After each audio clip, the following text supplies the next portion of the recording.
avec de la farine semi-complète pour celui-là et des graines à l'intérieur. En arrivant à la grange de Beauvais, c'est une bonne odeur de pain chaud qui nous accueille. 2 fois par semaine, cette boulangère investit le vieux four à bois. En fait, on fait le feu à l'intérieur. Il faut qu'il monte très très chaud, environ à 600 degrés, et après on enlève tout. Donc c'est vraiment une technique particulière et c'est le côté un peu aléatoire, artisanal, qui fait que c'est pas juste des pains cuits au four électrique qui sont tous pareils. Ce four, c'est l'association de la grange de Beauvais qui l'a rénové. Une bande de doux rêveurs qui a racheté les lieux il y a 30 ans. Ça n'était alors qu'une ferme en piteux état. Ils en ont fait un tiers-lieu. C'est un lieu où on vient pour partager son savoir, apprendre, et puis s'occuper sur différentes choses, développer les circuits courts, travailler sur la nature. Alors vous êtes dans une ferme cistercienne. Une ferme cistercienne qui date de 1237 et qui dépendait de l'abbaye de Pontigny. Et c'est pour ça que ça s'appelle la ferme de Beauvais, puisque c'est la ferme qui a la vue, Belvidéré, Beauvoir, donc la vue sur l'abbaye. La vue sur l'abbaye de Pontigny est aujourd'hui bouchée par les arbres. Les tomates, c'est pratiquement terminé. Mais l'activité agricole y est revenue. Historiquement, les moines venaient travailler ici le jardin potager pour nourrir les habitants de l'abbaye.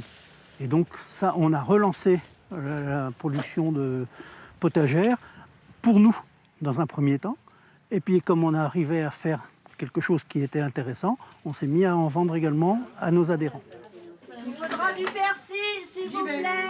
Depuis 30 ans, en effet, chaque mardi et chaque samedi, la grange de Beauvais fourmille de bénévoles, car l'objectif ici n'est pas seulement de restaurer le bâti, mais aussi de le faire vivre. Moi, ce qui me plaît, c'est le jardin. Donc voilà, mais s'il y a besoin d'aller ailleurs, on est polyvalent. Hein. On fait des tâches différentes. Hein. Ça nous plaît. Il y a le patrimoine. Déjà, c'est ça le plus important. Et puis, tout ce qu'on fait, Et puis, de rencontrer des gens, d'être dans une ambiance, Moi, je trouve ça super bien de sortir de chez soi.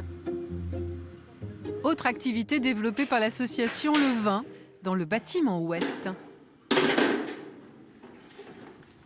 Tu me donnes la pipette. 2 verres seront bien. Jean-Paul, Jean-Claude et d'autres bénévoles, souvent d'anciens vignerons, s'occupent de tout, attirés autant par cette mission que l'aventure collective. Le métier, vigneron, on l'a depuis notre naissance et on l'aura jusqu'à notre mort, dans la peau. Mais c'est de venir ici, c'est le relationnel. On s'éveille les uns les autres dans ce qu'on fait. Et ça, c'est intéressant. Et c'est avec les raisins d'une vigne conservatoire plantée par les bénévoles juste à côté que les vins sont produits. Mais un gros morceau reste à faire dans cette grange cistercienne. Restaurer l'ancienne bergerie.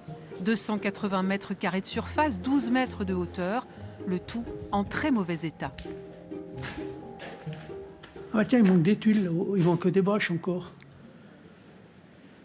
L'objectif étant de démonter les tôles, parce que c'est très moche, entre guillemets, quand on arrive, c'est démonter les tôles, remonter donc, le toit à hauteur des 2 autres, celui de gauche et celui qui repart en transversale, pour avoir une uniformité.